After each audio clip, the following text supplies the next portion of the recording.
I want to say in the very early 80s, I was working with foster care and foster children. And I noticed that foster teens particularly were very upset because their younger siblings had been separated from them and put into foster homes or adopted, or maybe the baby got to go with grandma, or another sibling got to go with another child, with another grandmother. And these kids worried about their siblings, and they were growing up without their siblings. So I decided to start a club sib, and I went to the Elks Club, and I asked, they have a beautiful, beautiful camp up in Umatilla, Florida. It's state of the art. And I asked if I could bring foster kids up twice a year and with their siblings.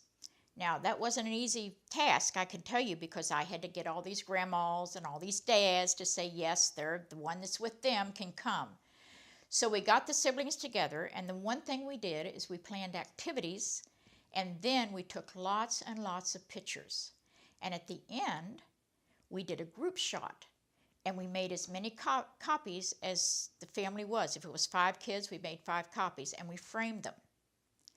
And then we did a family car, because these children had never ridden together in a car. So we made cars out of cardboard. Now we had a sibling group of 8 that had to have a van, a cardboard van.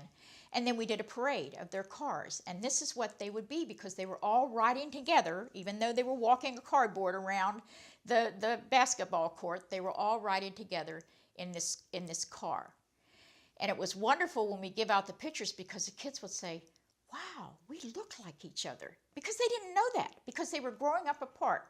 To me, this meant when these children grew up, it wasn't like they were meeting a stranger when they met their brother or their sister. It was like, oh yeah, remember when we went to camp? And remember we had the car? Remember we did this and we took pictures? And we would do that every year for them. Well, that was a big part. Someone wrote a letter about the work that I did with the foster parents to Oprah Winfrey. Oprah had, on one of her shows, asked if there was anyone in the community that you knew that was a community hero that had made changes in the life of people for no profit to themselves, not because they were trying to do a business, not because it was their job to do it, but just because they just got up one morning and went out and did it. So it was over a year, and I got a call one night, and on my answering machine, it said, call from Harp Stud. And I thought, who in the world could Harp Stud be? And I almost deleted it, but then I answered it, and it was Harpo Studios out of Chicago. And it was a young girl named Becky, and she says, I need to know, Oprah would like, this was Thursday evening, Oprah would like you to be in Chicago Monday morning to be in her show audience. And we have an e-ticket in your name, but I have to know tonight if you can go. And I'm like, oh yeah, I'm going. Well, as I hung up, my phone rang again, and it was Kelly Hansel, who had written the letter a year prior, and they invited her also, because Oprah said writing that letter was a selfless act. And so you need to come to Chicago.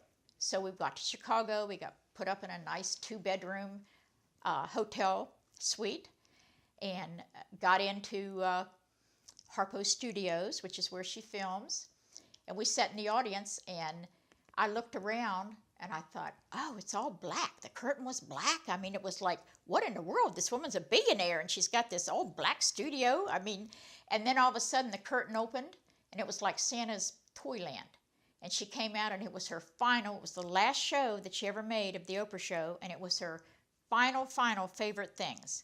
And then we just started getting things, just all kinds of things. I mean, we got platinum earrings, we got watches, we got Coach purses, food, all kinds of food, gourmet food, because you know Oprah likes food, and just on and on and on. We got all kinds of things, and then she just walked off the stage. So we thought, well, you know, it's over. And the producer said, no, stay in your seats, stay in your seats.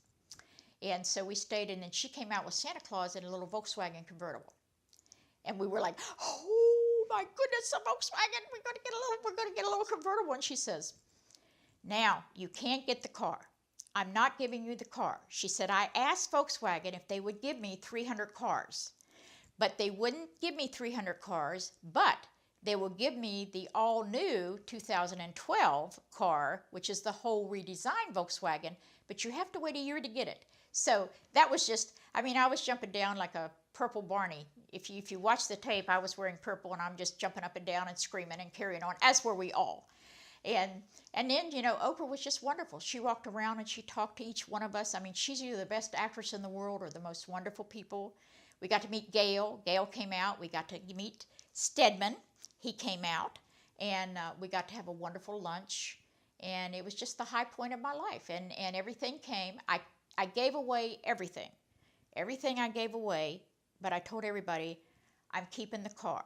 And the platinum earrings and the Coach purses and the platinum watch, I auctioned off for Christmas angels, and I managed to get almost 100 bicycles and wagons and gift certificates for the teenagers.